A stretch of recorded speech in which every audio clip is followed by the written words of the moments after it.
Grieve साध साध सब नेक हैं, आप अपनी ठोरे। जो सतलोक ले जावेंगे वो साधु कोई और।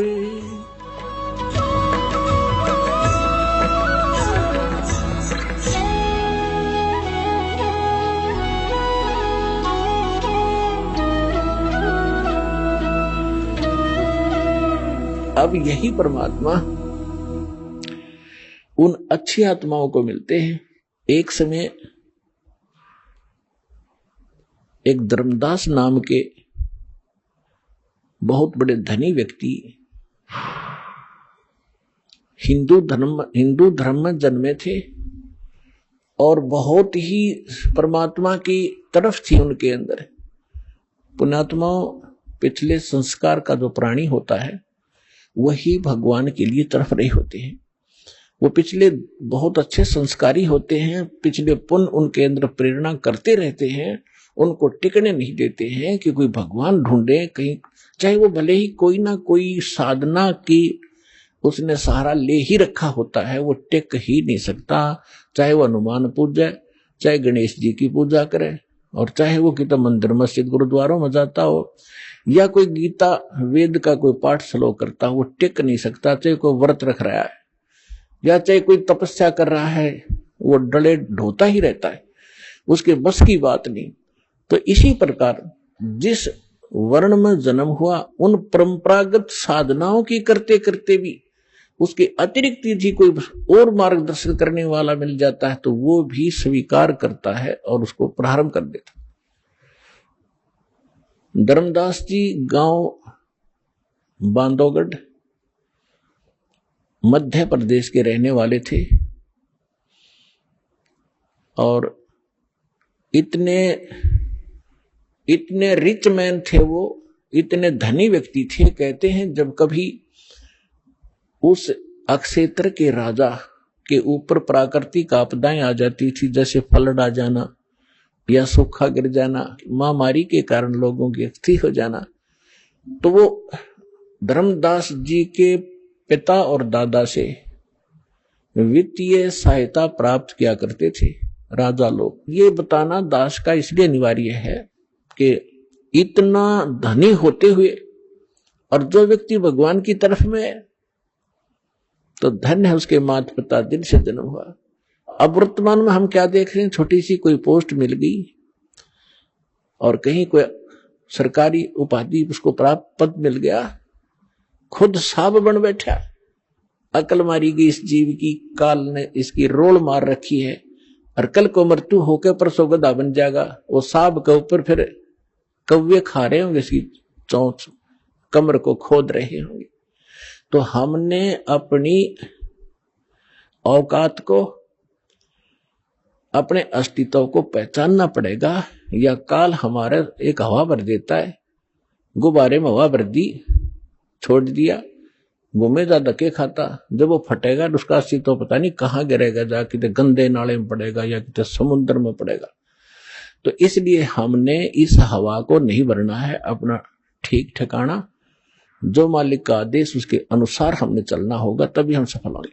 तो धर्मदास जी को इतनी तरफ थी, उन्होंने ये भी सुना हुआ होता है कि गुरु बिन मोक्ष नहीं होता, इसलिए उन्होंने एक रूपदास नाम के वैष्णव परंपरा के संत को गुरु धारण भी कर रखा था।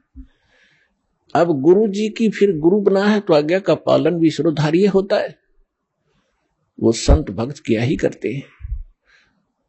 अब उसी गुरुदेव जी के द्वारा बताए गए निर्देशानुसार वो प्रतिदिन श्रीमद् भगवद गीता का पाठ भी किया करते थे,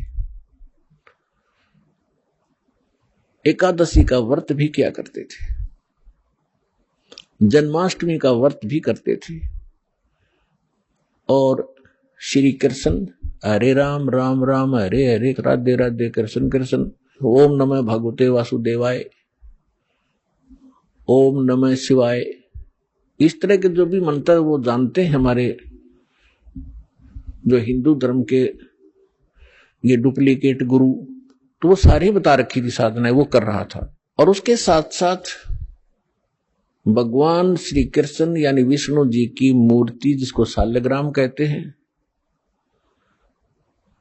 उसकी भी पूजा अर्चना प्रतिदिन करना, जिसको कर्मकांड कहा जाता, कर्मकांड का एक हिस्सा है, वो भी किया करते थे।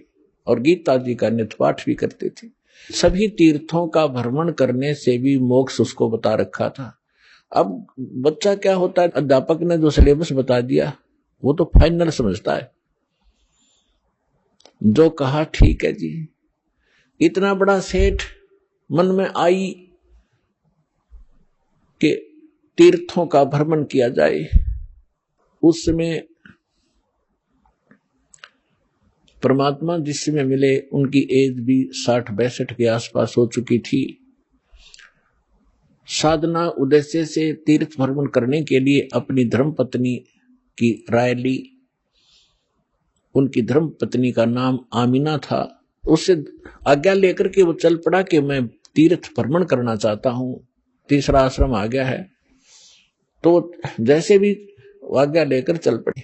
भ्रमण करते करते वो मथुरा के अंदर उस स्थान पर पहुंच के जहां पर यह माना जाता था कि यहां पर हमारे बाल गोपाल श्री कृष्ण भगवान जब यहां रहा करते मथुरा में, इस सरोवर में स्नान किया करते थे।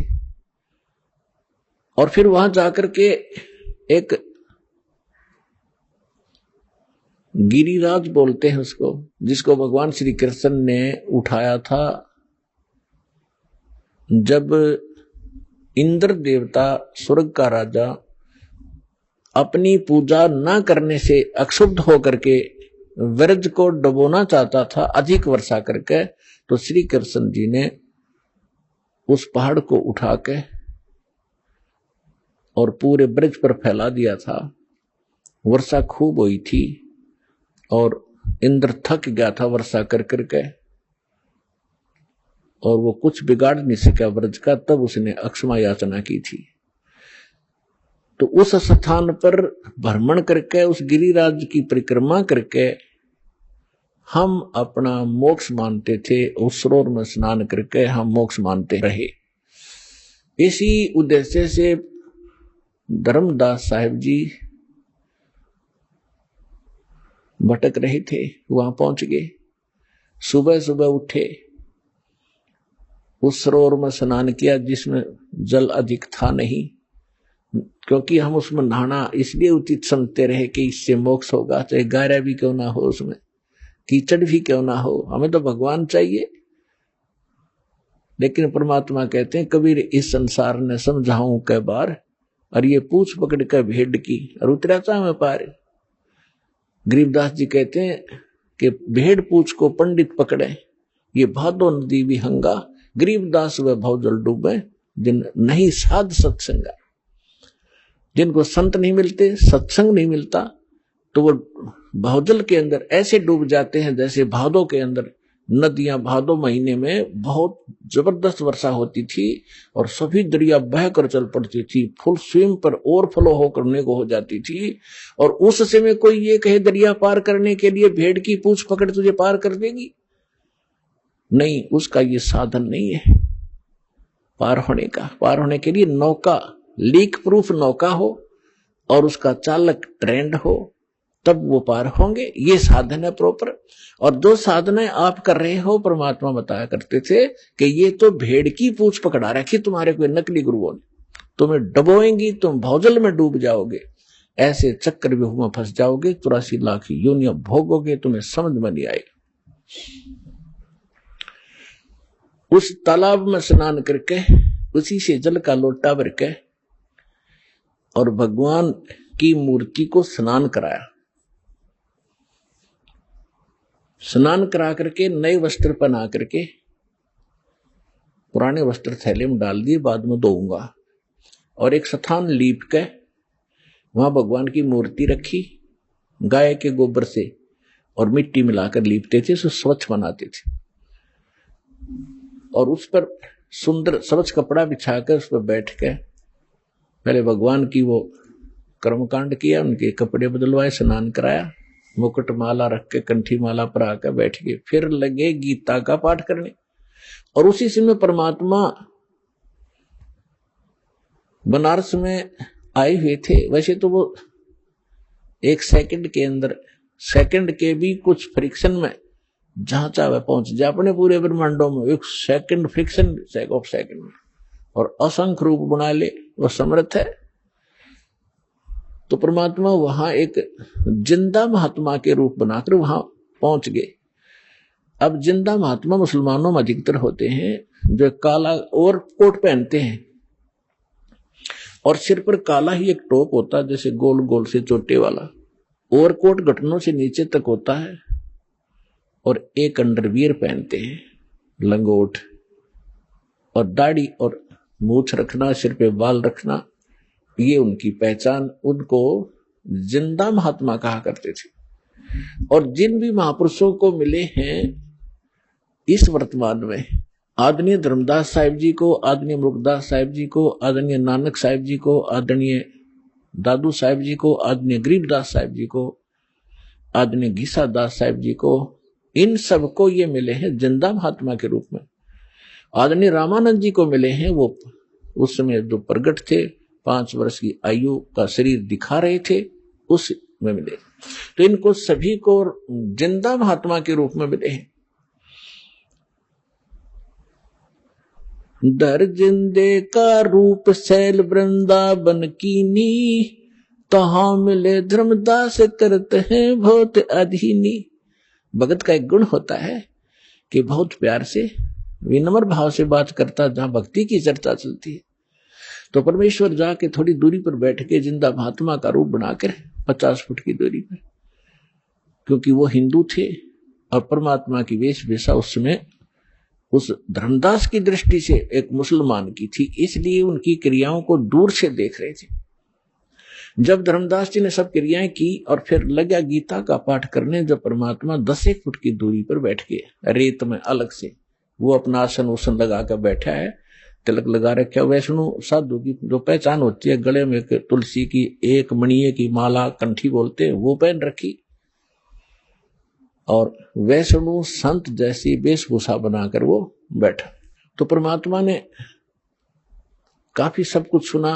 धर्मदास जी ने सोचा कि एक मुसलमान भक्त, एक साधु, साधु भी भक्त ही होते हैं क्योंकि वो भगवान के लिए भटक रहे होते हैं। जितने भी आज संत बने हैं ये पहले भगत थे, और फिर नटपट का ज्ञान सुन लिया इधर उधर से, फिर इन थोड़े से मैच्योर हो गए, इन थोड़ी बहुत बोलने की शैली सुधार ली और ये संत बन गए, बाकी श्रोता हो गए। सारा का खिचड़ी ज्ञान है ही आपके स्पष्ट है, समक्ष है। तो परमात्मा सुनते रहे। धर्मदास जी ने सोचा बड़ी ध्यान से सुन रहा भाई, आज तो ये हो सकता है इसका ज्ञान समझ में आ जाए, इसका कल्याण हो जाए।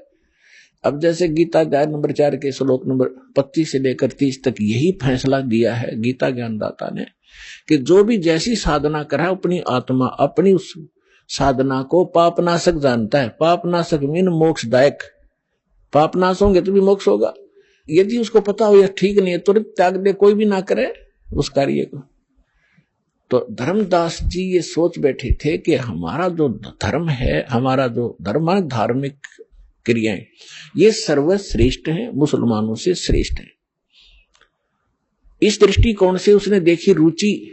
तो उस दिन डेली जो गीता का पाठ करता था, उस दिन 7वें अध्याय का उसका नंबर था, उसमें से पढ़े, उसका हिंदी अनुवाद भी पढ़ा, फिर 8वां अध्याय भी पढ़ा, फिर 15वां भी पढ़ा, और भी कई चुने से श्लोक सुनाए और उसका व्याख्यान करके सुना। प्रतिदिन 1 घंटा साधना करता था, उस दिन 3 घंटे लगा दिए।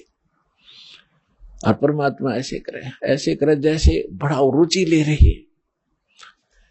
जब उन्होंने सब क्रिया कर ली तो परमेश्वर ने कहा कि हे महात्मा जी, देखो पुण्यात्मा, इस काल जालिम ने हमारे साथ कैसे जुल्म कर दिया। हमारे पिता ने हमारे निकटाने के लिए अब कैसे छल छिद्र करने पड़ते हैं, कैसे बहुरूपीय का काम करना पड़ता है। उस 2 कौड़ी के जीव धर्मदास को तो कहते हैं हे महाराज जी, और स्वयं कहते अपने आप को कबीर दास, मैं दास हूं, मैं भटका हुआ हूं और मैं सब महापुरुषों के पास जा चुका हूं, परमात्मा के लिए घर से निकला हूं और मुझे कोई सही मार्ग मिल नहीं रहा। आज मैंने आपका ज्ञान सुना, कुछ मेरा खिंचाव हुआ, मैं आपसे परमात्मा की जानकारी चाहता हूं। अपने आत्माओं, जब ऐसे अधीन होकर कोई पूछता है तो हमारी इच्छा बनती है कि बताएं इसको, ये तो भ्रमित है, दूसरे मार्ग मुसलमान है। हिंदू मुसलमानों को इसलिए बुरा मानते थे कि ये मांस खाते हैं, अहिंसा करते हैं, पापी बने हुए। तो इस दृष्टिकोण से उन्होंने समझाया कि इसके पाप बच जाएंगे यदि हमारे धर्म को स्वीकार कर लेगा। तो कहने लगा, धर्मदास जी ने कहा कि कैसा लगा ज्ञान, कि बस पूछो मत, गदगद हो गया हूं। कबीर परमात्मा बोले, मैं दीक्षा लेना चाहता हूं आपसे। मालिक को पता था कि इतना बुद्धिमान है ये, ऐसी गलती करेगा नहीं। तो धर्मदास जी ने कहा, देखो जी, मैं तो भक्त हूं और मेरे गुरु जी हैं रूपदास जी, वैष्णव परंपरा से मेरा संबंध है, हम राम कृष्ण की पूजा किया करते हैं और मैं उनसे दीक्षा दिला सकता हूं आपको। मैं दीक्षा का अधिकारी नहीं हूं। यदि कोई अनधिकारी दीक्षा देता है वो यूजलेस होती है और वो स्वयं भी दोषी होता है और सामने वाले को भी, शिष्य को भी कोई लाभ नहीं हो सकता। इसलिए मैं आपको दीक्षा नहीं दे सकता, आप मेरे गुरु जी के पास चलिए। अब परमात्मा ने कहा, ठीक है, मैं आपके गुरु जी के पास चलूंगा, मुझे तो दीक्षा चाहिए, मोक्ष चाहिए, लेकिन उससे पहले मेरी कुछ शंकाएं हैं, उनका समाधान चाहूंगा। हाँ बोलो बोलो। धर्मदास जी बोले, बोलो बोलो, क्या शंका है?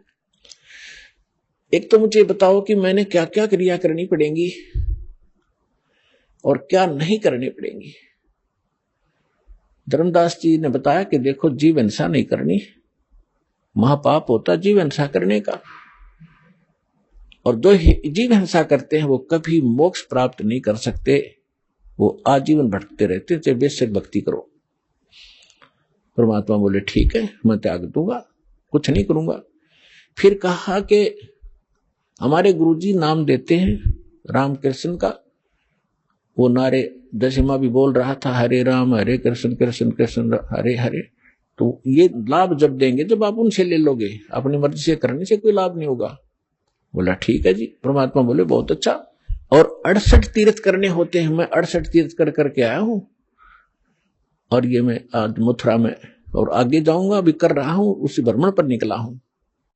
एकादशी का व्रत करता हूं मैं, गुरुजी ने बता रखी है, और रामकृष्ण का जाप जपा करते हैं। तो परमात्मा ने बोला, पूछा कि ये श्रीमद् भगवत गीता जो आप पढ़ रहे थे, कौन सा ग्रंथ है? कि ये श्रीमद् भगवत गीता है। ये किसने ये ज्ञान किसने लिखा है? कि भगवान ने खुद बोला है। श्री कृष्ण को भगवान मान रहे थे। बहुत अच्छा, बहुत अच्छा, ठीक है। तो भगवान ने, अभी आप पढ़ रहे थे कौन से अध्याय, तो मैं बता नहीं पाऊंगा आपको, लेकिन अभी आप कह रहे थे कि उसमें लिखा, अब दास आपको बताएगा जब आप समझोगे। भगवान की उनकी वार्ता एक गोलमोल थी, लेकिन अब प्रमाणित करना पड़ेगा उन्होंने कौन से शब्द बोले थे। गीता अध्याय नंबर 8 के श्लोक नंबर 13 में श्रीमद् भगवत गीता जो आप पढ़ रहे थे उसमें लिखा है, वो आप पढ़ रहे थे कि ओम इति एकाक्षरम ब्रह्म विहारण माम अनुस्मरण ये परियाति तदन देहम सयाति परमाम गति। मुझ ब्रह्म का, गीता बोलने वाला कह रहा है, मुझ ब्रह्म का केवल एक ओम मंत्र है, यही बस, ये एक अक्षर है, और इसका अंतिम सांस तक स्मरण करता बस जो शरीर त्याग कर जाता है वो परम गति को प्राप्त होता है। अच्छा, एक बात और पूछूंगा मैं आपसे कि मैं साधना करूंगा, राम और कृष्ण की जो जाप बताएंगे गुरुजी वही करनी पड़ेगी, लेकिन क्या ये इस गीता में लिखे हैं? कि नहीं, ये गीता में नहीं लिखे हैं। तो परमात्मा ने कहा कि एक किसान का विवाह हुआ और काफी एज्ड हो गया, उसके कोई संतान नहीं हुई। जब वो लगभग 60-70 वर्ष का हो गया तब उसको पुत्र प्राप्त हुआ, 60 वर्ष की आयु में। अब उसने सोचा, किसान ने, कि मैं कभी भी मृत्यु को प्राप्त हो सकता हूं और मेरे पुत्र को अनुभव है नहीं कृषि का, अभी ये बालक है, इसलिए मैं अपना अनुभव लिख देता हूं। उसने एक पैड पे, एक डायरी में, बही होती थी पहले, बही बोलते थे, उसमें सारा अनुभव लिख दिया, कौन सी फसल कौन से सीजन में और कितनी बार जमीन को बहाकर संवार कर बोनी चाहिए, कितना उसमें प्रति एकड़ बीघा बीज डालना चाहिए, कितने कितने समय पर उस पर पानी देना चाहिए, सिंचाई करनी चाहिए, कब उसमें खाद डालना चाहिए, और कैसी स्थिति होगी जब वो परिपक्व होगी, उसकी ये स्थिति होगी, तब उसको काट कर उसको भूसा अलग करके घर ले आना चाहिए, फिर उसे रोटी बना के खानी चाहिए। वो सारा कुछ लिख दिया। धर्मदास जी सुन रहे, हाँ जी ठीक है, फिर ठीक है। और फिर उस पिता की मृत्यु होगी, और पिता ने कहा था, बेटा यदि मेरी मृत्यु हो जाए तो आप मेरा अनुभव इसके अंदर लिखा है, इसको पढ़ना और इसके अनुसार अपनी कृषि खेती करना। अब वो बेटा क्या कर रहा है, पिताजी ने बताया था गेहूं बोने के लिए बो रखी है भांग उसने। पिताजी ने बोला था कि इसमें अरहर की दाल बीजना, उसने बीज रखा वहां पर घास दतूरा। तो क्या वो किसान का पुत्र धनी हो जाएगा या वो वस्तु प्राप्त कर लेगा? तो उसका पिता बता के गया था कि नहीं, ऐसा कभी नहीं हो सकता। धर्मदास जी उत्तर दे रहे, क्या तो मूर्ख है, वो तो वही करना चाहिए जो पिताजी ने उसमें अनुभव लिखा है। परमात्मा बोले, गीता का ज्ञान आप बताते हो, भगवान ने बोला। हाँ जी, और भगवान ने इसमें लिखा नहीं, जो मंत्र जाप आप करते हो, जो क्रियाएं आप करते हो, व्रत रखते हो, छठे अध्याय के 16वें श्लोक में व्रत को भी बना किया है। आप एकादशी के दिन भूखे मरते हो, तो आप उस किसान के पुत्र से कम है क्या? शतब्द हो गया धर्मदास, क्योंकि पुण्यात्मा पहली बार चाहे कितनी सच्ची बात समझा दे, पर अंदर स्वीकार्य नहीं होती, उसका रिएक्शन होता है। और लेकिन वो जख्म बना देती है अंदर, ऊपर से चाहे वो कितना बड़बड़ कर ले, लेकिन अंदर जगह बन गई। तो धर्मदास जी थोड़े से नाराज हुए। परमात्मा बोले, देखो जी नाराज ना हो, मैं तो एक शंका का समाधान चाह रहा हूं, आप मेरी शंका का समाधान नहीं करोगे तो कैसी बात बनेगी? धर्मदास चुप हो गया और मन में यह सोच रहा कि तो मुसलमान है, ऐसी बात करेगा ही करेगा। चुप हो गया, मुंह फेर लिया। थोड़ी देर फिर परमात्मा ने कहा कि देखो, मेरी बात का प्रश्न का उत्तर तो दो, तभी तो मैं मानूंगा, मेरी गलती हो तो क्षमा करो। परमात्मा ने कहा कि जिस सरोवर में आपने स्नान किया है और इसको मोक्ष मांगते हो, ये आपका तीर्थ स्थल है, इसके अंदर कितने जीव जंतु हैं? आपने स्नान किया, रगड़ रगड़ कर मार डाले करोड़ों, और देखिए लोटा भर के लाया था पानी का, जिससे आपने ये स्थान लीपा है। इसमें कितने जीव जंतु देखो, तेरे इस लोटे में देख ले। और तूने जो भगवान की मूर्ति के स्नान करने के लिए छान कर लाया था, तू जब छाना था उसमें कितने जीव थे तेरे छालने में, वो सारे मर गए। और आप कहते हो जीव हिंसा नहीं करते। तो इतना कहकर परमात्मा अंतर ध्यान हो गए, उसकी अरुचि देखकर। अब धर्मदास जी को परमात्मा की जो ज्ञान था हृदय में छेद कर गया और पकड़ लिया दिल उसने। हाँ भाई, गीता में है नहीं राम डरे ढोरे, हरे कृष्ण राधे श्याम सीताराम राम राधे श्याम मिला दे। तो खा खई साधना 16वें अध्याय के 23वें श्लोक में, 24वें श्लोक में गीता में परमात्मा ने बताया उसी दौरान। अभी आप पढ़ रहे थे, आप कह रहे थे कि जो शास्त्र विधि को त्याग कर मनमाना आचरण करते हैं, उनको ना सुख होता है, ना कोई सिद्धि प्राप्त होती है, ना उनकी गति होती है। उसके लिए शास्त्र ही प्रमाण है, उसके कर्तव्य और अकर्तव्य की व्यवस्था में, उसके अतिरिक्त किसी की मत मानो। तो है तुम्हारे शास्त्र में कहीं पर ये नाम? धर्मदास जी स्तब्ध हो गए, सर घूम गया। और फिर भगवान सामने से अंतर ध्यान हो गए तो वो और ज्यादा चिंतित हो गए कि इतना विद्वान पुरुष, भगवान तो नहीं माना उसने, लेकिन ये जरूर मान लिया कोई महापुरुष सिद्धि वाली थे, और कितना बढ़िया ज्ञान बताया। और मैं महामूर्ख, आगे ज्ञान सुना नहीं, मेरी मंद बुद्धि, दुर्भाग्य मेरा। और ये कैसा गंदा ज्ञान मेरे अंदर समा चुका है, मैंने सत्य ज्ञान को स्वीकार नहीं किया। ऐसी बहुत गलानी बनी, लेकिन अब बने क्या? रोने के सिवा कुछ शेष नहीं था। सारी रात करवट ले ले रात बिताई, और रह कर पर अर्ज की, हे भगवान उस महात्मा को फिर मिला दे। हे परमात्मा, कौन था वो? भगवान था ही क्या? एक बार मुझे फिर से मिले, मैं सारी बात सुनूंगा। सारी रात बैठकर रो रो कर काटी। सुबह उठा वक्त से उसने सोचा तो रोटी बना ले, और फिर खोज करूंगा उस संत का कि तो बैठा पाएगा तो यहां तीर्थों पर। सुबह उठा, एक मोटी लकड़ी जंगल से तोड़कर श्याम ने ला रखी थी, लाके रखी हुई थी। वह मोटी लकड़ी चूल्हे में लगाई, उसके साथ सहयोगी लकड़ी जला करके अग्नि जला दी लगा करके। वो मोटी लकड़ी कुछ गिल्ली सी थी, ज्यादा गिल्ली नहीं थी, पर थोड़ी थोड़ी ठीक सी थी। और उसके पिछला हिस्सा जो कटा हुआ था, और वो थोड़ी सी थोथी थी, होलो थी, उसके अंदर सुराख था, उसमें चींटियां भरी पड़ी थी। खाना बना रहा था, खाना बनाते बनाते सुबह उठकर वक्त से बनाने लगा, तो निकट जब वो लकड़ी आई, उसका एंड, लास्ट एंड आया लकड़ी का, तब उसका ध्यान पड़ा। सारी भात बना ली, रोटी बना ली, क्या देखा कि चींटियां अंडे मुंह में लेकर सफेद सफेद और उस लकड़ी से बाहर निकलने का प्रयत्न कर रही है।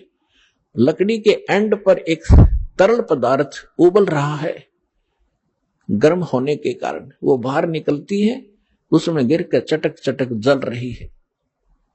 जब धर्मदास जी ने देखा कि वो तेरे की आज तो अनर्थ हो गया, आज तो जुल्म हो गया, इस सारे भात में ना जाने इतनी लंबी लकड़ी में 2-2.5 फुट की लकड़ी जल गई है, इसमें तो करोड़ों चींटी मर गई, विद एग, अंडों समेत मर गए हो। भगवान, आज जैसा पाप अपराध मुझसे कभी नहीं हुआ होगा। तुरंत शेष लकड़ियों को बुझा, जल डाला। अब सोचा कि इस पाप से बने हुए अन्न को मैं कैसे खाऊं, आज तो बहुत अपराध हो गया। उसने सोचा आज मैं निराहार रहूंगा, इस आहार को किसी साधु संत को खिला दूंगा, मैं पाप मुक्त हो जाऊंगा। भक्त श्रद्धालु जैसी उनकी आत्मा अलाउड करती है, उसी तरह अपने को पाप मुक्त करने की वो चेष्टा किया ही करते हैं, शायद ऐसे बच जाऊं। अब सारे उस भोजन को लेकर थाली में रख के कपड़ा ढक के और चला संत की खोज में। अब हम क्या सोचा करते थे, हम हिंदू वर्ण में हम सोचते थे अब उस सारे भोजन को लेकर दरके थाली में और साफ कपड़ा ढक के और चला संत की खोज में। हम साधु संत को किसको मानते हैं? या दाढ़ी बड़ी हो, सिर पे बाल हो बड़े बड़े, लाल कपड़े पहन रखे हो, गले में माला हो, या कतीनी वस्त्र हो, राख लपेट रखी हो, लंगोट बांध रखा हो ओनली, या मूंड मुड़ा रखा हो, कति गोटम गोट हो, लाल कपड़े अवश्य हो, हम ऐसे को संत मानते हैं। तो परमात्मा ने ऐसे एक साधु का रूप बनाया, लाल कपड़े पहन के, दाढ़ी मूछ थी ही, और उनको बांध के जैसे ये ऋषि में ऋषि हिंदुओं के ऐसे बैठ गए वृक्ष के नीचे। धर्मदास जी की नजर पड़ी कि हाँ संत बैठे हैं। जाते ही थाली रखती और कहा भगवान भोजन पाओ, दास का भोजन पाओ। परमात्मा बोले रख दे भाई, धर्मदास मुझे भूख लगी है। जब उन्होंने धर्मदास नाम कहा तो सामने देखा, लेकिन परमात्मा का रूप अन्य था, नहीं पहचान सका। उसने सोचा मैं भंडारे करता रहता हूं, साधु संत आते हैं, जानते होंगे मुझे। जो ही थाली रखी, परमात्मा के पास एक करमंडल था, लोटा, उसमें से जल उठाया कबीर परमेश्वर ने और उसको मंत्र पढ़ा अन्नदेव की आरती का एक, और पूरी भात पर छींटे मार दिए, वो सारी भोजन पर थाली में एकदम सारा भोजन, रोटी भी, जो भी सब्जी थी, सब कुछ चींटी बन गई। वह थाली काली होगी और अंडे मुंह में लेकर वो बाहर निकलने का प्रयत्न कर रही है। तो परमात्मा उसी रूप में हो गए जो पहले दिन वार्ता हुई थी, जिंदा वाले भेष में। तब धर्मदास जी ने देखा कि सचमुच ये तो वही महापुरुष है। तब परमात्मा ने कहा, रे हत्यारे, कल क्या कह रहा था तो कि जो जीव हिंसा करते हैं वह कभी मोक्ष प्राप्ति नहीं कर सकते। और तेरे से तो कसाई भी अच्छा, तो कसाई से भी बुरा तने कितने जीव मार दिए। चरणों में गिर गया, पैर पकड़ दिए, कहा भगवान ज्ञान बता दो, हम तो अंधे हैं, हमारी बुद्धि तो कभी झेरे कुएं जैसी है। जो ज्ञान हमने आज तक सुना और उसी को हम सत्य मान रहे थे, आपका ज्ञान पहली बार सुनने से मन को स्वीकार्य नहीं हुआ।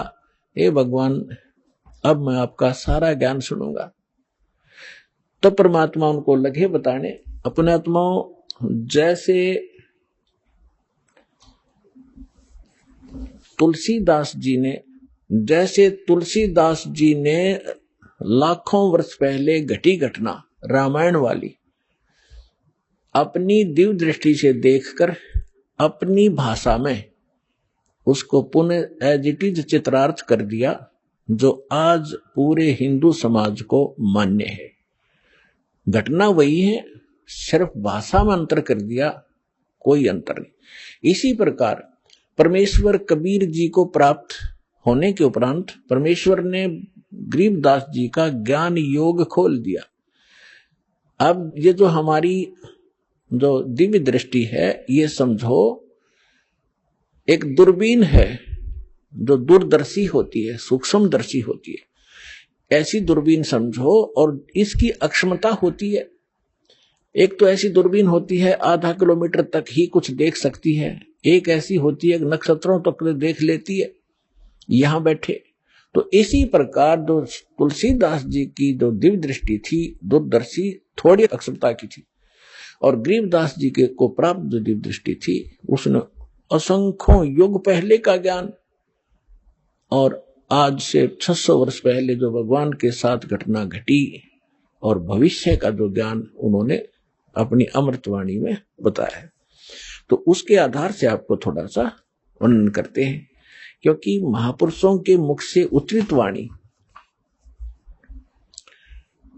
और इस दास के मुख से आप तक पहुंचेगी तो ये एक असर करेगी न्यारा। जैसे एक तो वचन कहे एक सिंपल मैन कि यहां से बरवाला से लेकर जींद तक रोड बना दो, और एक का यहां का मुख्यमंत्री जनसाधारण मेरे जैसा से सारा दिन कहें जाओ अधिकारियों ने जाके कि ये वहां से वहां तक रोड बना दो, कभी नहीं बनेगा। और वो एक बार कहेगा, अगले दिन काम शुरू हो जाता है।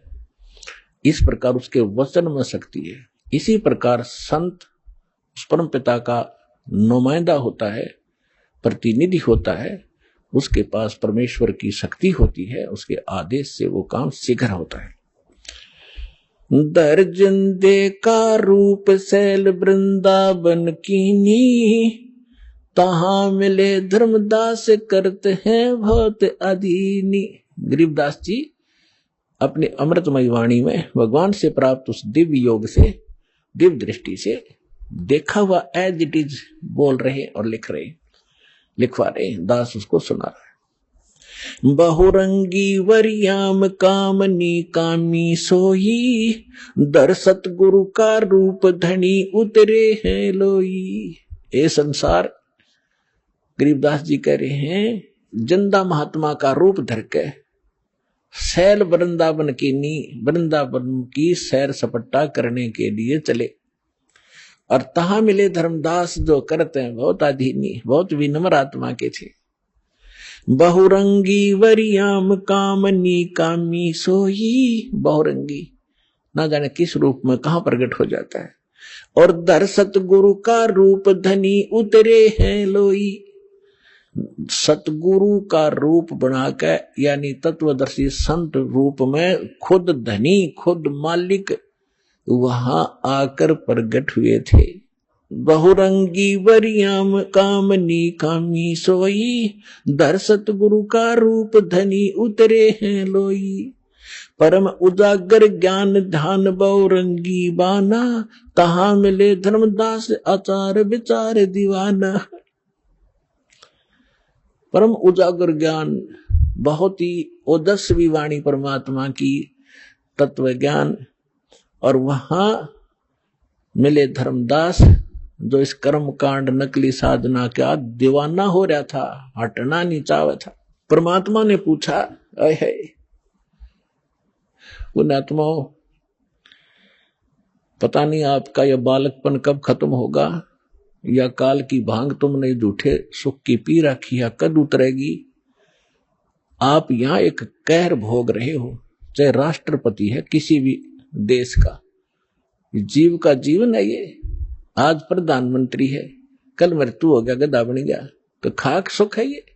झूठे सुख को सुख का है ये मान रहा मनमोद, ये सकल चबीना काल का, कुछ मुख में कुछ कोद। परमात्मा इतने खाड़े कर रखे आपके लिए, अपने बच्चों को दृढ़ भक्तों को मिलते हैं, उनसे उनको अपना गवाह बनाते हैं, फिर वो भी आपको क्या बता रहे। तो क्या कहते हैं, हाथ जोड़कर भगवान बैठे एक दो कोडी मारे जैसे नीच के सामने, थोड़ा सा धन पा के फूल गया, फिर भी आत्मा में जगह है, वो डले ढो रहा है, शास्त्र साधना कर रहा है, और स्वयं एक वैष्णव संत की वेशभूषा बना रखी थी, तो सबसे उत्तम मान रहा था अपने आप को। तो हाथ जोड़कर कहते हैं, कौन तुम्हारी जात, परमात्मा पूछते हैं उसे धर्मदास जी से, कौन तुम्हारी जात कहां से आए स्वामी। हे मालिक, स्वामी जी भगवान कह रहे हैं, आप कहां से आए हो, आपकी क्या जाति है। कौन तुम्हारी जाति कहां से आए स्वामी, पूछे पुरुष कबीर धनी साहेब निकामी।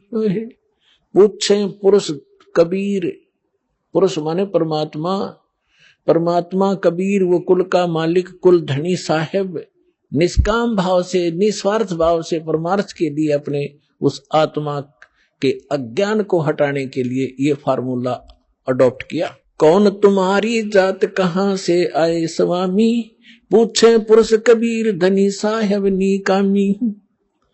अब क्या बताते हैं धर्मदास जी, हम वैष्णव बैरागी धर्म में सदा रहाही, सुधर न बैठे संग कल्प ऐसी मनमाही। कि मैंने तो है ना वैष्णव धर्म से दीक्षित हूं मैं, और वैष्णव धर्म मेरा है, और मैं शूद्र के साथ निकट नहीं रहते, शूद्र के निकट नहीं रखते हम, यानी स्वच्छ रहते हम सर्वोत्तम हैं।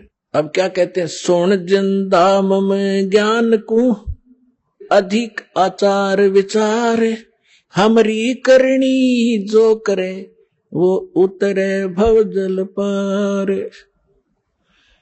धर्मदास जी कहते हैं, हम जो साधना कर रहे हैं ना, इसको जो कर लेगा उसका बेड़ा पार हो जाएगा, भवसागर से पार हो जाएगा। तो परमात्मा ने फिर प्रसन्न किया, बोले धनी कबीर सुनो वैष्णो बैरागी, कौन तुम्हारा नाम गाम कहिए बड़बागी। कौन कोम कुल जात कहाँ को गवन किया है, कौन तुम्हारी रेस किन्हें तुम नाम दिया है। आपका गुरु कौन है, कौन तुम्हारा ज्ञान ध्यान सुमरण है भाई, कौन पुरुष की सेव कहां समाधि लगाई। तुम किस भगवान की सेव मन पूजा करते हो, किस पुरुष की, और कहां समाधि लगाते हो।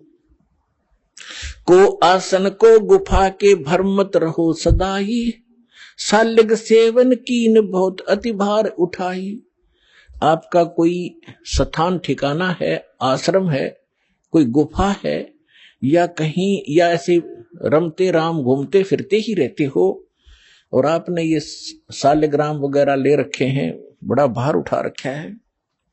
झोली झंडा दीप धूप तुम अधिक आचारी, बोले धनी कबीर भेद कईयो ब्रह्मचारी।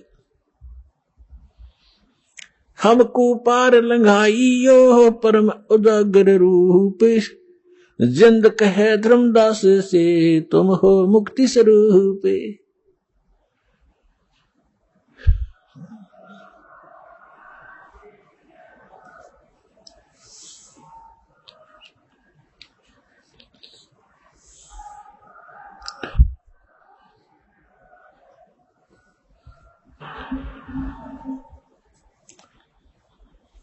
अब परमात्मा ने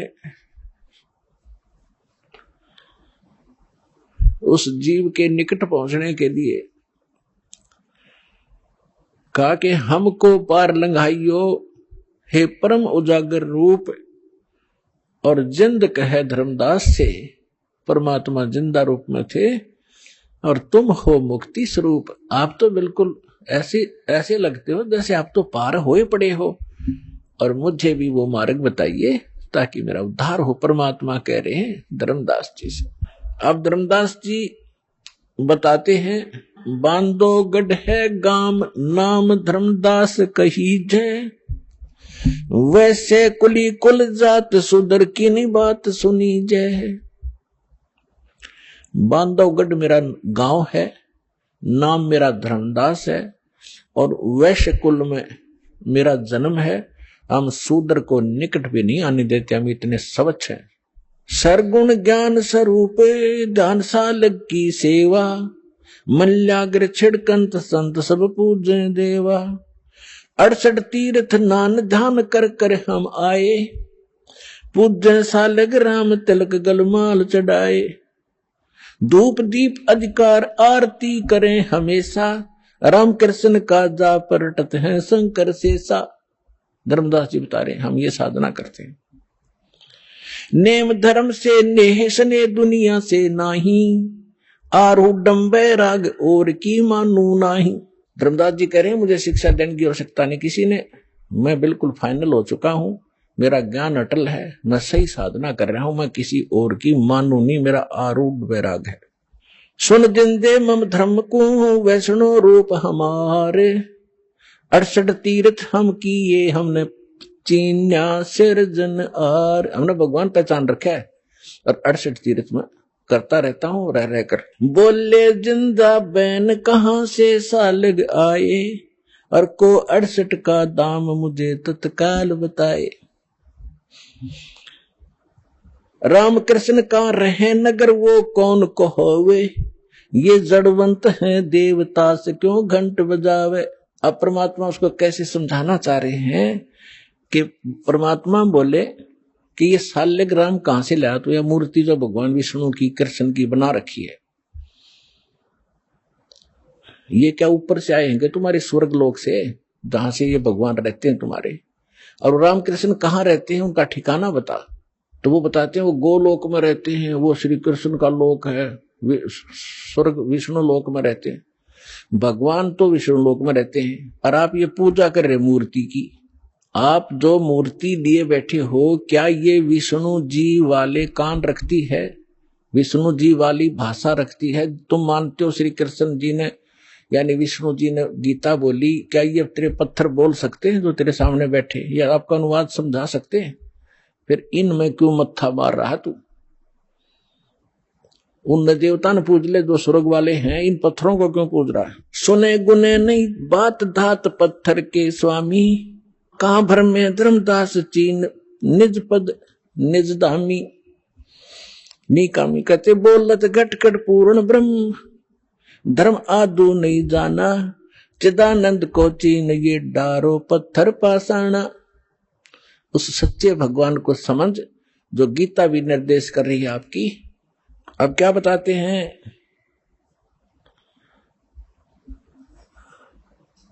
बोलत घट घट पूर्ण ब्रह्म, धर्म आदू नहीं जाना, तूने परमात्मा को नहीं समझा दो। और चिदानंद को चीन डार पत्थर पाषाण, वो सचिदानंद घन ब्रह्म को पहचान, इन पत्थर और इन पाषाण को पटक दे। जैसे गीता अध्याय नंबर 18 के श्लोक नंबर 62 में कहा कि अर्जुन तू सर्वभाव से उस परमेश्वर की शरण में जा, उसकी कृपा से तू परम शांति को और सनातन परम धाम को प्राप्त होगा। तो आप मान लो श्री कृष्ण गीता बोल रहा है तो वो तो खुद कह रहा है विष्णु तो कि कोई और है भगवान, उसकी शरण में जाइए। गीता अध्याय नंबर 7 के श्लोक नंबर 29 में गीता ज्ञानदाता कहता है कि जो मेरे ज्ञान का आश्रय कर लेता है और तत्वदर्शी संत की खोज कर लेता है, फिर वो तत्व ज्ञान को प्राप्त प्राणी वो तत्ब्रह्म की पूजा करता है। जो प्राणी जरा और मरण से मोक्ष छुटकारा पाने के लिए, जरा माने वृद्ध अवस्था का कहर, बुढ़ापे का दुख और मृत्यु दुख, दो कहर जीव पर यहां पर प्रत्यक्ष टूटते हैं। कहते हैं जिनको ये ज्ञान हो गया, इस संसार की यहाँ के इस नकली लोक की कोई इच्छा नहीं रखते वो व्यक्ति, तत्व ज्ञान प्राप्त प्राणी। वो केवल जरा और मरण से छूटने का जो प्रयत्न कर रहे हैं वो तत्ब्रह्म से परिचित है और सारे धात्म ज्ञान से परिचित हैं, सब कर्मों से परिचित हैं। वो तत्ब्रह्म 8वें अध्याय के प्रथम मंत्र में गीता ज्ञानदाता से अर्जुन ने पूछा कि वो किम तत्ब्रह्म, वो ऐसा तत्ब्रह्म कौन है, क्या है, जिसको जानने के बाद लोग यहाँ की इच्छा कुछ नहीं रखते और केवल अपने इस कैर से छूटने का, जन्म मृत्यु के दुख को और बुढ़ापे के दुख से बचने का, छूटने का प्रयत्न करते हैं, यानी पूर्ण मोक्ष की ही वो चाह रखते हैं। वो किम तत्ब्रह्म 8वें अध्याय के प्रथम मंत्र में गीता ज्ञानदाता से अर्जुन ने पूछा। गीता ज्ञानदाता ने 8वें अध्याय के 13वें श्लोक में कहा कि वो परम अक्षर ब्रह्म है। वो तो गीता ज्ञानदाता से अन्य है। गीता अध्याय नंबर 15 के श्लोक 1 से 4 और गीता अध्याय नंबर 15 के 16-17 श्लोक में स्पष्ट किया है, इन सभी प्रभुओं की जानकारी दी है। अक्षर पुरुष एक पेड़ है, सरपुरुष वाकी डार, तीनों देवा, रजगुण ब्रह्मा, सतगुण विष्णु, तम गुण शिव जी, ये शाखा है, पात रूप संसार। और मूल कौन है? वो परम अक्षर ब्रह्म है। गीता अध्याय नंबर 15 के श्लोक नंबर 16 और 17 में कहा है कि सरपुरुष और अक्षर पुरुष दो पुरुष हैं, दो प्रभु हैं और इनके अंतर्गत जितने प्राणी हैं और ये स्वयं भी नाशवान हैं, इनकी जन्म मृत्यु होती है, लेकिन जीव आत्मा किसी की नहीं मरती। इसलिए 15वें अध्याय के 17वें श्लोक में कहा है, उत्तम पुरुष तु अन्य परमात्मा इति उदाहरते, इनसे अन्य है वो श्रेष्ठ भगवान। वो तीनों लोकों में प्रवेश करके सबका धारण पोषण करता है और वो है अविनाशी भगवान। तो परमात्मा ने कहा कि आपका गीता ज्ञानदाता कहता है 15वें अध्याय के 4थे श्लोक में कि अर्जुन, उस तत्व ज्ञान की प्राप्ति के उपरांत परमेश्वर के उस परम पद की खोज करनी चाहिए, जहां जाने के बाद साधक फिर लौटकर कभी संसार में नहीं आते। और जिस परमेश्वर ने संसार रूपी वृक्ष की रचना की है, सारे ब्रह्मांडों की रचना की है, और अपने विषय में खुद कहता है दूसरे अध्याय के 12वें श्लोक में, चौथे अध्याय के 5वें और 9वें श्लोक में और 10वें अध्याय के दूसरे श्लोक में कि अर्जुन, तेरे और मेरे बहुत जन्म हो चुके हैं, तू नहीं जानता, मैं जानता हूं। तो वो तो नाशवान है, वो किसी अविनाशी परमात्मा की शरण में जाने और उस स्थान को प्राप्त करने के लिए कह रहा है जहां जाने के बाद साधक कभी जन्म मृत्यु में नहीं आते। वो कौन है? राम कृष्ण कोटो गए, धनी एक का एक। ये तेरे राम कृष्ण तो करोड़ों मर लिए, और वो धनी, वो कुल मालिक अपनी महिमा पर बता रहे, वो धनी एक का एक। जिंद कहे धर्मदास से तुम बूझो ज्ञान विवेक। जिंदा रूप में परमात्मा बैठे धर्मदास जी से कह रहे हैं, कुछ विवेक से ज्ञान पूछ में रहते हैं। ये केवल एक रूढ़िवादी की तरह आरूढ़ ना हो इस गलत साधना और ज्ञान पर। अब क्या कहते हैं? बोलत है धर्मदास सुनो जिंदे मम बानी। देख कितनी बुद्धि खराब हमारी। क्या कहता है धर्मदास जी के? बोलत है धर्मदास सुनो जिंदे मम बाणी, मेरी वाणी सुनो, वचन। कौन तुम्हारी जात कहां से आए प्राणी। भगवान तो धर्मदास जी को स्वामी जी कह रहे हैं और धर्मदास जी परमात्मा को कह रहा है, ए जीव तू कहां से आया, तेरी क्या जाति है। बोले जंद कबीर सुनो बाणी धर्मदासा, हम खालिक हम खलक सकल हमरा प्रकाशा। साफ कह दिया, मैं मालिक और यह सारी सृष्टि मैंने रची है और यह सब मेरा ही प्रकाश, मेरी ही कृपा से ये सब कुछ चल रहा है। हम रचे सब पाषाण नदी सब खेल हमारा, अचराचर चौखान बनी विधि 18-12। हम सृष्टि संयोग विजोग की हो वो भांति, हम ही आद अनादि हैं, हम हैं अवगत के नाती। हम साहेब सतपुरुष हैं, ओए होए, हम साहेब सतपुरुष हैं, ये सब रूप हमारे। जिंद कहे धर्मदास से हम पूर्ण करतारे। अब एक बाबा के रूप में विराजमान और वो बैठा बने साधु संत वैष्णव और ऊंच जाति का धनवान, बता कैसे ठिकाने बुद्धि हो। काल ने ऐसी हवा भर दी हमारे अंदर। अब पहले ये पेंटर किया जाएगा आपके अंदर जो गलत हवा भरी हुई है, गलत ज्ञान भरा हुआ है, फिर नए सिरे तो वो हवा निकाल लेंगे और फिर ऐसी भर देंगे, सदा के लिए ऐसे टायर दे देंगे कभी पेंटर ना हुआ। अब जब परमात्मा ने ये कहा हम साहेब सत पुरुष हैं, ये सब रचना हमारे, जिंद कहे धर्मदास से हम पूर्ण करता रे। अब धर्मदास जी क्या कहते हैं, बोलत हैं धर्मदास सुनो सर्वंगी देवा, दिखत पिंड और प्राण कहो तुम अलख अबेवा। आपके सारा शरीर दिखाई देता है, आप बोल रहे हो और आप कहते हो मैं विधेय हूं। अब पुण्यात्माओं, यहां ये नकली कबीरपंथी उलझे बैठे। विधेय किसे कहते हैं? विधेय जिसका देह ना हो। एक तो देह हमारी मिट्टी की और परमात्मा की देह वो एक तत्व की। तो विधेय का अर्थ है जिसकी विलक्षण देही हो। तो कहते हैं परमात्मा बोले, बोलत है धर्मदास सुनो सर्वंगी देवा, दिखत पिंड और प्राण कहो तुम अलख अबेवा। नाद बिंद की दे शरीर है प्राण तुम्हारे, और तुम बोलत बड़ बात नहीं आवत दिल हमारे। तुम कहते हो भगवान और आपके ये शरीर दिखाई देता है। खान पान स्थान देहे में बोलत दीसम, और कैसे अलग स्वरूप भेद कहिए जगदीसम। तुम दिखे मेरे की तरह आदमी सा, और आप कैसे भगवान हो बताइए मुझे। बोलत जिंद अबंद सकल गढ़ साहेब सोई, निर्वाणी निज रूप सकल से न्यारा होई। हम ही राम रहीम करीम पूर्ण करतारा, हम ही बांधे से तू संग चढ़े पद्म 18। हम ही रावण मारा लंक पर करी चढ़ाई, हम ही 10 सिर फोड़ देवता की बूंद छुड़ाई। हम ही शक्ति से सती सीता और दति लक्ष्मण हनुमाना, हम ही कल्प उठाए करत हैं हम ही 6 माना। अब क्या बताते हैं परमात्मा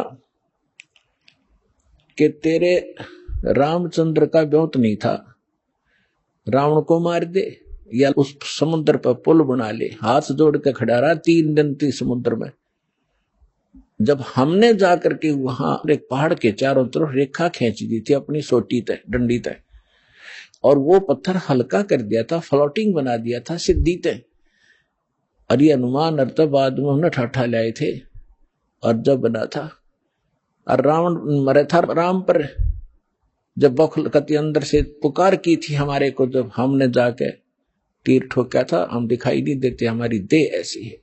फिर कहता है बोलत है धर्मदास जननी को थारी। परमात्मा कहते क्षण क्षण में धरती पग धैरो और क्षण में आकाश, हमरी गति कोई ना लखे सुन ले धर्मदास। नानक साहब जी कहते हैं अंधुला नीच जात परदेसी मेरा, छिन आवे तिल जावे। 1 सेकंड में यार 1 सेकंड में देखो ऊपर पावे, अर्ता की संगत नानक रहंदा कैसे मोंढा पावे। उसका अंत कैसे पा सकता है? बोलत है धर्मदास जिंद जननी को थारी। ए जिंदा तेरी माँ कौन है, तेरी जननी कौन है? कौन पिता परवेश कौन गतरेन आधारी, क्यों उतरे कलमाई को सब भेद विचारा, तुम निज पूर्ण ब्रह्म का अनपान आहारा। कौन तुम्हारा धाम नाम सुमरण क्या कहिए, तुम व्यापक कलमाई तो कहाँ सायब रहिए। कौन देह स्नेह नैनन मुख नासा नेहा, तुम दिखत हो मनुष्य कौन विद जिंद विदेहा। तुम दिखो आदमी और कहते विदेह हूं मैं। परमात्मा कहते गगन शून्य में हम रहे, गगन शून्य में टॉप मोस्ट प्लेस पर, गगन शून्य में हम रहे व्यापक सभी ठोरे, हृदय रैन हमारे है फूल पान फल मोरे। अब जैसे सूर्य आकाश में है और पृथ्वी पर व्यापक भी है, क्योंकि उसका प्रकाश उसकी उष्णता यहां प्रभाव करे। परमात्मा कहते मेरा एक निज स्थान सतलोक है, वहां मैं रहता हूं और मेरी जो शक्ति है वो सब जगह व्यापक है। हम उतरे तुम काज सुन सेप किया पियाना, शब्द रूप धर देह समझ बानी सुरज्ञाना। हम तुम्हारे कारण ऊपर सुन से उतरे हैं, एज इट इज आए हैं हम। जैसे वेदों बताया परमात्मा ऊपर रहता है और वहां से गति करके आता है, बिजली जैसी तीव्रगामी बिजली जैसी गति से आता है। हम उतरे तुम काज तुम्हारे लिए, और सुन सुन माने जहां हम रहते हैं, जहां बिल्कुल एक ही स्थान है हमारा। सुन से किया पियाना, शब्द रूप दे धर समझ बाणी सुर ज्ञाना। निरख परख कर देख नहीं भौतिक हमारी काया। परमात्मा बोले हाथ लगा के देख मेरा, ये मेरा शरीर तुम्हारे जैसा नहीं है। धर्मदास जी ने हाथ लगाया, जैसे रूई पकड़ लिया करें कि हार्ड नहीं, ऐसे पूरा शरीर दबा दबा के देखा। नरक फर्क कर देख नहीं हमरा भौतिक काया, हम उतरे तुम काज नहीं कुछ मोह ना माया। तुम दुखी पा रहे हो, भटक रहे हो, दुख पा रहे, इसलिए तुम्हारे कारण मैं यहां आया हूं। फिर क्या बताते हैं परमात्मा, सुन गगन में हम बसे हैं, अब पृथ्वी आसन थी हीरे। परमात्मा कहते हैं हम सतलोक में रहते हैं और अब तेरे सामने बैठा हूं। गगन सुन में हम बसे, पृथ्वी आसन थी हीरे। धर्मदास धोखा दिला, अब छानो नीर और खीर। अब दूध पानी निरख ले, कौन भगवान है, तू किसकी पूजा कर रहा है, क्या साधना करनी चाहिए। फिर क्या बताते हैं परमात्मा, ना जन्मू ना मरू और मैं ही आऊं जाही। क्योंकि परमात्मा कहते मैं ही आता और जाता हूं, एज इट इज जाता हूं, एज इट इज आ जाता हूं, मैं किसी जन्म नहीं लेता। शब्द विहंगम सोन में ना मेरे धूप न छाई। बोले जिंद सुनो धर्मदासा, हमरे पिंड प्राण नहीं श्वासा। परमात्मा बोले सुन ले धर्मदास, हमारे तुम्हारे जैसा शरीर नहीं है, मेरा शरीर श्वास से नहीं है। गर्भ योनि में हम नहीं आए, मादर पिदर ना जननी जाए। शब्द स्वरूपी रूप हमारा, के दिखलावे आचार विचारा। और फिर बताते हैं कि जो तू कहता मैं हम हिंसा नहीं करते, हिंसा करने वाला मोक्ष प्राप्ति नहीं कर सकता। अब आप केवल उन्हीं को हिंसक मानते हो जो मुर्गे काटते हैं, बकरे काटते हैं, गाय काटते हैं, वो तो अपराधी हैं ही हैं, ये तो बिल्कुल घोर पाप है। लेकिन पाप तो वो भी है जो तुम सत्य ब्राह्मण की है हत्या, जो चौका तुम देवो नेता। जैसे डेली पोचा मारते हो फिनाइल से, पहले मिट्टी और गोबर से लिपा करते थे, इसमें कहते हैं एक ब्राह्मण की हत्या, भगत ब्राह्मण माने भगत साधक, वैसे तो किसी की भी हत्या कर दे आदमी की तो भी घोर पाप है, और भगत की हत्या और ज्यादा पापदायक बताई। फिर कहते हैं अगर तुम ब्राह्मण की हत्या को बहुत बुरी मानते हो तो सत्तर ब्राह्मण की है हत्या, जो चौका तुम देवो नेता। जो तुम रोज चौका लीपते हो ना और फिर रोटी खाना बनाते हो, इतना पाप इकट्ठा हो जाता जैसे 70 ब्राह्मण मार दिए हो। 70 ब्राह्मण की है हत्या, जो चौका तुम देवो नेता। ब्राह्मण संस हत्या जो होई, जल स्नान करत हो सोई। जिस जोड़ में, जिस तालाब में तू नहा के निकला है और जिसमें जीव जंतु पड़े हैं, जैसे नहाते समय तूने रगड़ रगड़ कर मार डाले, कहते 1000 ब्राह्मण की हत्या कर दी, इतना पाप तेरे कोई सरोवर में इस तीर्थ में स्नान करने से लगा।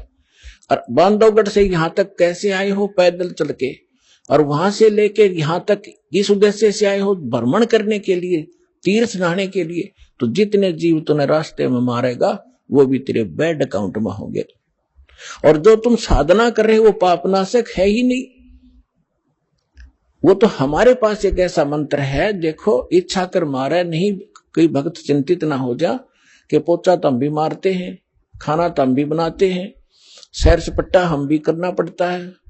तो यहां परमात्मा ने बताया कि जैसे आप कपड़ा है, कपड़ा पहनते हो तो उसको वो मैल होगा ही होगा, मैल ना होगा तो उसको साबुन और जल उसका साधन बताया है कि उसको स्वच्छ रखो।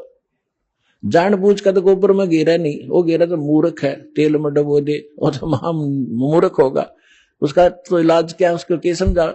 जानबूझ के करे नहीं, और ऐसे को स्वाभाविक होता है तो उसका विकल्प है। तो जानबूझ के है जैसे बलि चढ़ाना, ईद बकरीद मनाना, या और भी माता बकरे मांगे, वहां दारू चढ़ती, शराब चढ़ती है, फलान बकवास करते, तो ये नहीं करना, ऐसे करोगे तो पाप है। और ये भी पाप है जो आप डेली करते हो। यदि आपके पास साबुन सही नहीं और जल नहीं तो वो कपड़ा आपका मैला होते होते इतना हो जाएगा, पहचान में नहीं होगा इसका कलर क्या है। तो आज आप जो साधना करते करते चल रहे हो, आपके ऊपर इतने पाप कर्म जमा हो गए, आपका अंतःकरण मैला हो चुका है, और इसको प्रतिदिन साफ करने की जो साधना आपने अपनाई है, ये साबुन और जल नहीं है, गारा में ही लपेट रहे हो आप इसको। गीता अध्याय नंबर 16 के श्लोक नंबर 23-24 को याद रखना। इसमें और भी काफी वर्णन दिया है, क्योंकि ये कभी जब आप एक बार सेटिंग हो जाएगी और इस ज्ञान की पूरे भक्तों के हृदय में समा जाएगी, फिर एक इस अमृतवाणी को अच्छी तरह पूरा कंप्लीट जैसे रामायण की तरह पूरी कथा सुनाकर सेट करके सुनाएंगे आपको। लेकिन अब हिंट इतना ही काफी है। तो फिर परमात्मा उनको सुनाने लगा, समझाने लगे। सृष्टि रचना सुनाई परमात्मा ने, सारा कुछ कह की।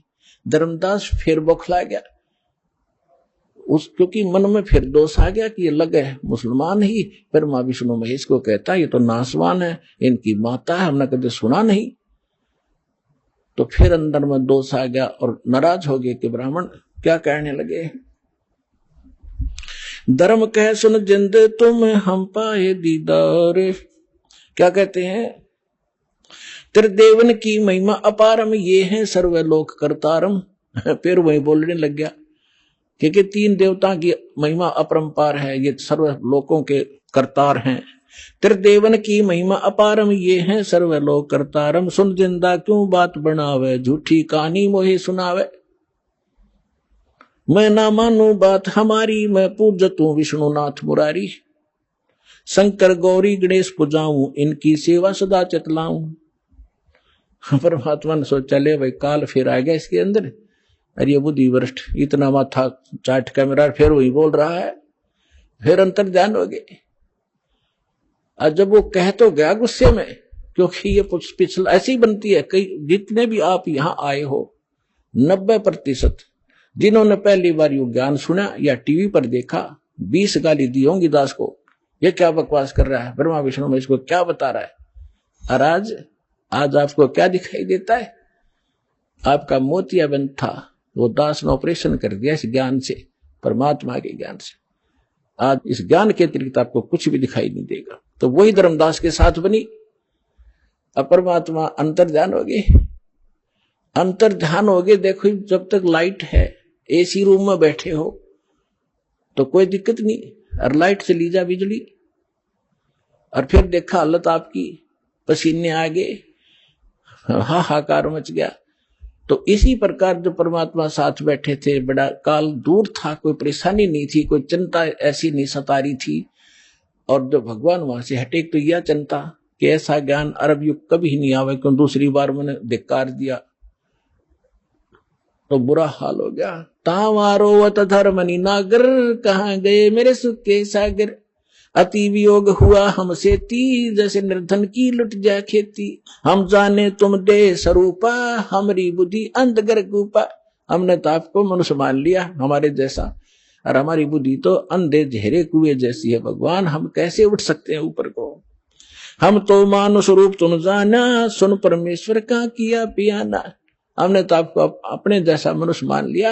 ये भगवान आप चले कहाँ गए, मुझे ये बता दो।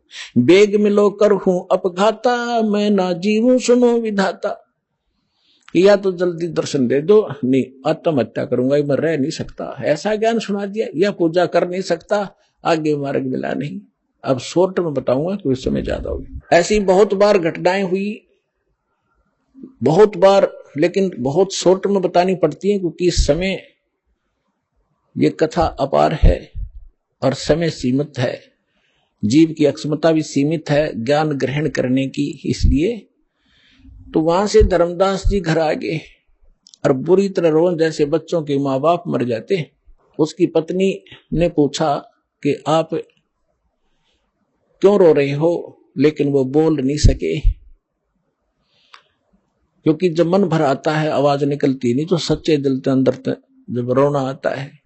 अब आमनी देवी की धर्मपत्नी ने पूछा जी कैसे जल्दी आ गया आप, तो आपने तो बहुत समय लगाना था, 2 ढाई 3 महीने का टूर प्रोग्राम था आपका। वो बोल नहीं रहा, अंदर जाके अपने कमरे में मकान में ऐसे मुंदे मुंह गिर गया और ऐसे रोए जैसे बच्चों की माँ बाप दोनों मर जाते हैं, बुरी तरह तरफ तरफ कर होते हैं। आमनी ने सोचा, अपने मन में विचार किया कि हो सकता है मैं कंजूस हूं थोड़ी सी, ये दान धर्म घना करा करता है और मैं इसको टोका टाकी कर देती थी कि हिसाब का धर्म हुआ करता है, अब ज्यादा मत लुटाओ खजाना, बच्चे भी पालने हैं। तो हो सकता है इसका किसी ने रास्ते में धन चोरी कर लिया हो, यात्रा खर्च ना रहा हो, इसलिए वापस आ गया हो, और ये रो रहा हो इसलिए कि अब आमनी फिर इसका माथा ठनकेगा, आमनी का पैसे मांगूंगा तो वो कह रही है जी कोई बात ना, किसी ने आपके धन चोरी कर लिया, कोई बात नहीं, आप और ले जाइए कि परमात्मा ने तुम्हारे कमी छोड़ रखी है, बहुत धन है आपके, ले जाना, मैं कुछ नहीं कहूंगी। तो वो अपने हिसाब से सोच रही है कि शायद इसलिए रो रहा है। काफी देर रोने के बाद जब हल्का दिल हो लिया और वहीं से रोने लग गया था,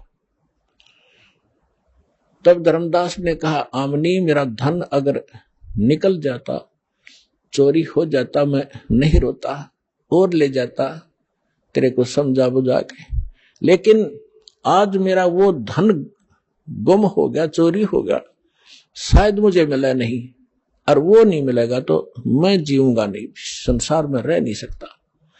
तूने सारी कहानी बताई, सारा कुछ बताया जो परमात्मा ने सृष्टि रचना सुनाई थी धर्मदास को। धर्मदास जी ने अपनी पत्नी को टू दी वर्ड सुना दी, वर्ड टू वर्ड सुनाई, सारी कथा बताई, नो घटना घटी। ऐसे महापुरुष मैंने हाथ लगा कर देखा, उनके शरीर कति रुई जैसा था। आमनी कहने लगी, आप व्यापारी होकर के, आप लाला होकर के, सेठ होकर के सौदा चूक गए, रामकृष्ण से कौन सी अपनी रिश्तेदारी थी, इनका ज्ञान सुना था तो ये अच्छे लग रहे थे, इनसे श्रेष्ठ ज्ञान सुना, आपने सौदा क्यों नहीं करा, चरण क्यों नहीं पकड़ लिया, आपने वाद विवाद नहीं करना चाहिए। धर्मदास कह रहा है कि इसीलिए तो रो रहा हूं, मेरी बुद्धि में पत्थर पड़ गए और इसलिए रो रहा हूं, मैं जिंदगी में पहली बार सौदा चुका हूं, जो घाटे का सौदा आज करके मैं घर आया हूं। दुर्भाग्य आ गया मेरा, उल्टे दिन लग गए मेरे, बहुत रो रहा है, 6 महीने हो गए रोते रोते। बाहर बैठ जा गली में, कोई काम नहीं, यूं देखे महात्मा वो फिर आ जा, बहुत दूर तक जंगल में देखने जाता है। एक समय पता लग गया कोई साधु संत गांव से बाहर जंगल में बैठा है, बड़ा विद्वान पुरुष है, कुछ आशा की किरण उगी, जाके दर्शन किए, दर्शन से नहीं पहचान हो सकती, साधु वेशभूषा बदल लेता है वो, प्रसन्न ज्ञान से पता चलता है उसने प्रश्न किया। अब धर्मदास जी ने प्रश्न किया कि महात्मा जी ये ब्रह्मा विष्णु महेश के माता पिता कौन है, इनकी क्या जन्म मृत्यु होती है? तो महात्मा कहता है ये तो अजरो अमर है, बच्चा अपने किसी ने बहका दिया, ये सर्वेश्वर है, इनके कोई माता पिता नहीं, अजन्मा है, ऐसे है। उठ के चल पड़ा, नहीं रॉन्ग नंबर है, तो इसको कुछ नहीं पता, ये तो खाकी आदमी है, वो नहीं है जिसकी मुझे तलाश है। उस ज्ञान से पता लगा, फिर रो बुरी तरह फैसला कर लिया, भगवान या तो मिल जाए ना मरूंगा। तब उसकी पत्नी ने कहा कि ऐसे नहीं मरते, मरने से कौन सा मोक्ष हो जाएगा, आप बताओ ना। वो कुछ तो उन्होंने बोला होगा वार्ता में, तो परमात्मा ने प्रेरणा की, धर्मदास में प्रेरणा की। अको हो वो ये कहा कह रहे थे कि जहां भी धार्मिक अनुष्ठान होते हैं, भंडारे होते हैं, साधु संत भक्त इकट्ठे होते हैं, वहां मैं पहुंच जाता हूं अपना ज्ञान सुनाने के लिए। तो आमनी बोली जी भंडारा ही कर दो फिर। उसने एक दिन का कहा था, आमनी ने, धर्मदास जी ने 3 दिन का रख दिया कि पता लगते लगते देर हो जाती है, तीसरे दिन तावेंगे। तो 3 दिन का भंडारा कर दिया, साधु संत भक्त आमंत्रित कर दिए, दूर दूर देश से आने लगे। तीसरा दिन चला गया, सभी साधु भक्त संत आहार करके जाते रहे। तीसरा दिन आफ्टरनून हो गया। अब धर्मदास ने फाइनल कर लिया, आज परमात्मा नहीं आए, यदि आज परमात्मा नहीं आए, फाइनल कर लिया कि फांसी खाकर मरूंगा आज, हृदय से कति फाइनल कर लिया। वो तो अंतर्यामी है, आज पक्का काम बिगाड़ेगा यू। उसी समय परमात्मा आगे और वहां से 50 गज की दूरी पर, 100-125 फुट की दूरी पर, 50-60 की दूरी पर एक कदम का पेड़ था। उस कदम के पेड़ के नीचे परमात्मा उसी रूप, जिंदा वाले रूप में वेशभूषा बैठ गए। अब धर्मदास जी खाना उधर खिला रहा है भंडारे वालों को और देख रहा है इधर उधर उनमें कोई था ही नहीं। वो ऐसे देखा सामने एक वृक्ष के नीचे वही जंदे का बदन शरीरम, बैठे वृक्ष कदम के तीरम। वही जिंदा महात्मा का शरीर और एक कदम के पेड़ के नीचे बैठे हैं। भाग्या गया दौड़कर, चरणों में पड़ गया, बुरी तरह रोए, नो गले के लिपट गए। ए भगवान, इनका ना छोड़ कर जाना अपने दास को, अब के ना छोड़ना भगवान, जो कहोगे मैं सारी मानूंगा। तो परमात्मा बोले ठीक है, मैं इसलिए आया हूं कि तेरे को ज्ञान समझाऊंगा। ऐसे कर इन सबको फारिग कर दे, जितने भी ये नकली बैठे हैं संत साधु। वो परमात्मा ने इसलिए कहा कि अगर मैं इनके सामने चर्चा करूंगा, मैं एक बताने वाला, ये 10 भरमाने वाले जो कहे झूठ बोल रहे, ये कहां से लिया ज्ञान फलाना, तो इस आत्मा को ये समझन नहीं देंगे। इसलिए उनको सबको फारिग करा। और धर्मदास अपने परमात्मा को लेकर घर में प्रवेश किया। अपनी पत्नी से कहा कि आजा, मिल गया भगवान मुझे, ये है मेरा धन जो खो गया था, आज मिल गया। कहने का भाव ये लंबा ना करे दास, कि उन्होंने दोनों ने उपदेश लिया। आमनी ने कहा भगवान, आपने, या आपका भगत बहुत नरम आत्मा का था, यदि मैं इसको सांत्वना ना देती तो ये पहले मर जाता। इतना दुख नहीं देना था अपने बच्चे को, ये तो मर जाता। तब परमात्मा ने कहा कि बेटा, इसको मैंने लोहे जैसा ताव दिया, जैसे लोहा गर्म कर दिया जाता है तो लोहार उसका दुश्मन नहीं होता, या सुनार सोने को गर्म करता है, इसलिए कि जो चाहो आभूषण बनाऊंगा। और ये पहले काल का एजेंट बन रहा था, मेरी एक नहीं सुना था, सारी बात सच्ची मान लेता और फिर मुकर जाता था। तो बेटा, अब इसका लोहा गर्म कराया है मैंने, 6 महीने तक इसको तड़फा के, अब मैं जो कहूंगा ये सारी स्वीकार करेगा, इसलिए ये ताव दिया था। अब ये सारी बात सुनेगा, मैं साथ था इसका, मरने थोड़ा देना था इसको। तो फिर दोनों ने उपदेश लिया। फिर क्या हुआ, धर्मदास ने रट लगा दी, भगवान मुझे वो लोग दिखा दे, वो लोग दिखा दे। परमात्मा बोले, अरे मैं जो कह रहा हूं वह मान ले, देख लेगा जब भी वही बात है, मुझे विश्वास कर, मैं झूठ नहीं बोल रहा। कि नहीं, वो स्थान दिखा दो, वो भगवान कैसा है। परमात्मा ने खुद कह भी दिया कि मैं परमात्मा हूं, मैं सारी सृष्टि का रचनहार हूं, लेकिन ना जची। तो परमात्मा ने कहा ठीक है, दिखाऊंगा, कभी समय आने दे। एक दिन परमात्मा आए और उनको लेकर के सतलोक गए, शरीर वहीं रहा। ऊपर जाकर दिखा के, वहां जाकर जो नीचे से साधु परमात्मा जिंदा रूप में थे, सामने वही तख्त पर बैठे दिखाई दिए, और उनका शरीर बहुत तेजों में था। वहां की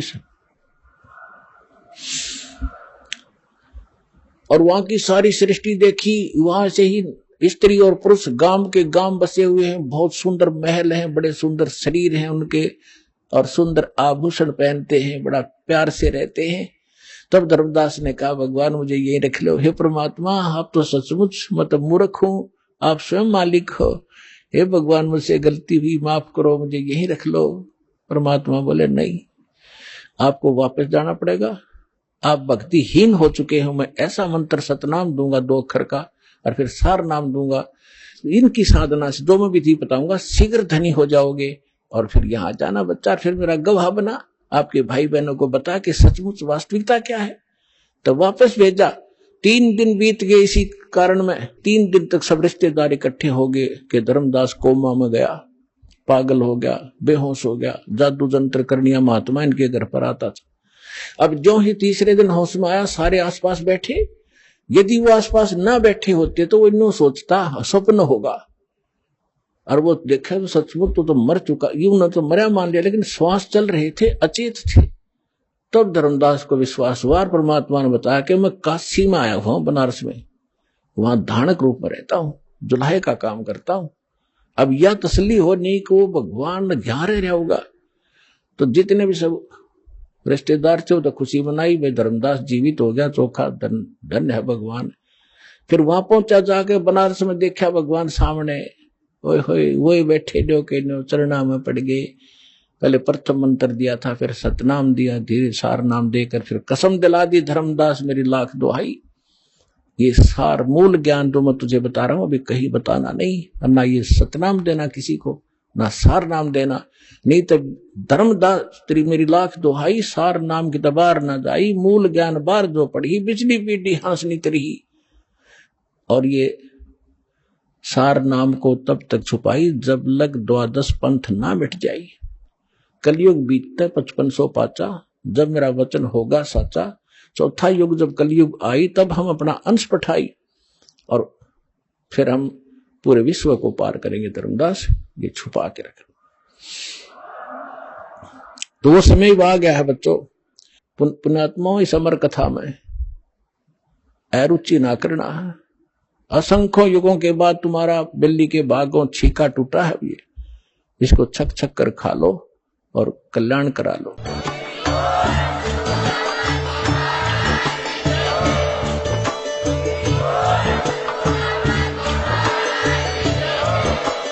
आप सुन रहे थे जगत गुरु तत्वदर्शी संत रामपाल जी महाराज जी के मंगल प्रवचन। अधिक जानकारी के लिए विजिट कीजिए हमारी वेबसाइट www.jagatgururampalji.org। संत रामपाल जी महाराज जी के शुभ आशीर्वाद से पूरे विश्व भर में 500 से भी ज्यादा नाम दीक्षा केंद्र हैं, जिन पर संत रामपाल जी महाराज जी द्वारा ऑनलाइन निशुल्क नाम दीक्षा दी जा रही है। अपने नजदीकी नाम दीक्षा केंद्र का पता करने के लिए संपर्क करें 8222880541।